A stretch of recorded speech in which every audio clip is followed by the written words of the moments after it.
Bwesodo kubatenga etambula ku mitimbagano olunaku amaca g'olunaku olwaleero omukulu wa mita DJ Djjacob Omutuuze ono nno nga chairman we bunnamwaye yasobola okubatenga bamuwa akalulu era nga mukozi wa ku radio emu omukulu ono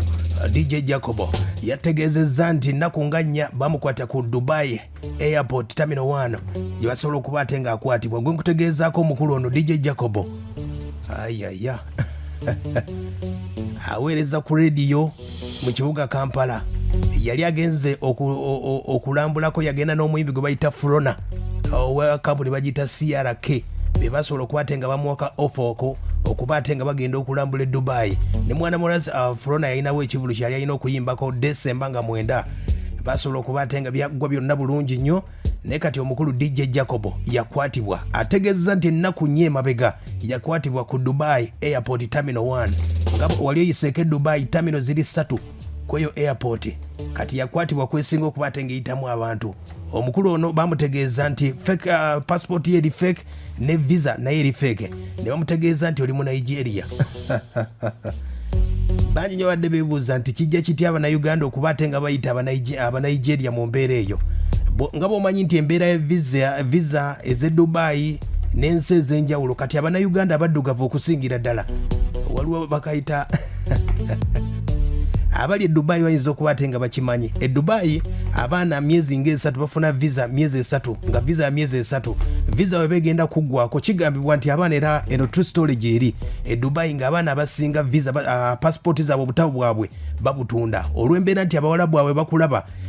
oyinza okundaba nze nga nyina gwenfaanana kati okuyita wali ku airport bagamba semu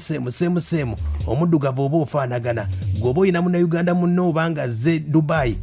kale bagamba tugenze mu kaliwali oli omwana ayinza okusigala Dubai passport ye n'agitunda $5,000,000 okitegeera ayinza ogitunda $5,000,000 gwokomewo mu ggwanga Uganda kati oli gwewadde $5,000,000 olw'embeera nti visa ye myezi 3 ebadde eggwako ng'anoonyeza emirimu giganye n'agamba siddayo Kampala ani gwe nnyinza okuguza passport eno kati eyo passport n'ogikozesa okukomawo e Uganda era Uganda bangi nnyo abali Dubai oyinza okugamba ono yagira ku passport ki kati yembeera eyo era nga kigamba nti Nigeria bangi nnyo bakozesa nnyo omukisa guno gw'abaddugavu okubatenga bakoze emize emibi mingi nnyo naddala obubbi okwata abakazi okutunda omwenge Nigeria bangi nnyo era akadde kano Dubai eri mu mbeera yakubatenga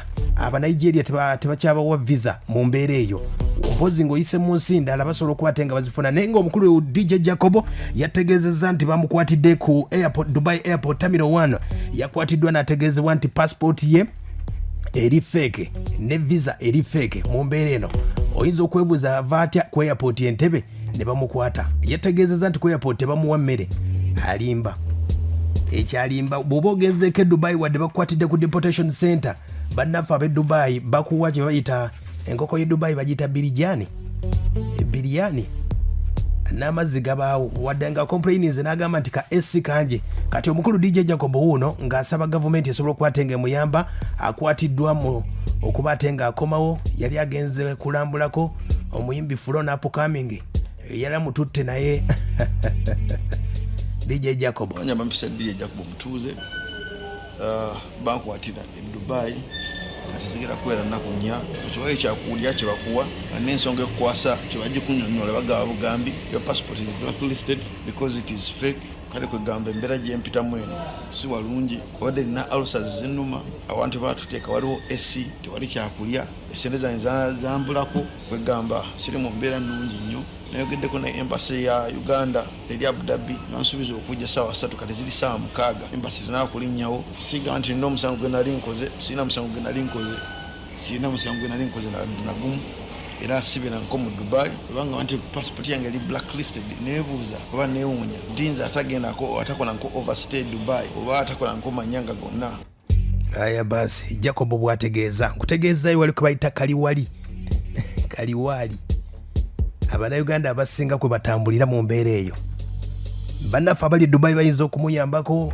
abasobola okubatenga bamuyambako naye olw'embeera nti Uganda abasinga bali ku visa ezaggwako bakuba bukubi kintu kyabwe mpola paka banafunira sente zibakomyawo era gove no nga ogamba toyagala kudda Uganda otunda passport yo n'ogenda n'oyiriba milioni 5 ku 10 abaana bagiguza omwana abeera yakoze dda sente zayagala kudda ku Uganda. Djjacob Omutuuze agamba nti n'emmere tebamuwadde n'akamu naye nga abawalabu abo tebayinza kusiba nga tolina musango wayinza okubaawo ensonga yonna. Djjacob Omutuuze akyakaaba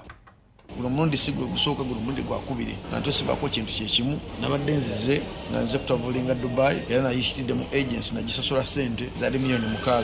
olina okunambuza Dubai twaze ne Flona wamu n'abantu abalala naye kikola ekinnuma afisa zinuma otutunuma enjala ennuma ebintu ebisinga okundumanga amaaso gannuma nago because ntudde okwebaka ate embeera wendi essenkubamu nnyo wali obuzibu bwangaawo saba gavumenti ye Uganda oba yadda yina ekisa enyambe konve wantu wano because I want to see walungi ebyaddala. Ye mukulu oyo yakutaka video yako akutaka video na postinga oba bamukwatidde ku deportation center ku terminal wennyini kuba oba olaba abamukwaatiddemu awo wafulumira kati omukulu ono DJ Djjacob oyinza okwebuuza abawalabu bamukwatidde ki. Abawalabu tebatera kwata ku nsonga ezo. Ensonga ezo bagambye nti alina fake passport ne visa. Zensonga ezo okuvaako wa DJ Djjacob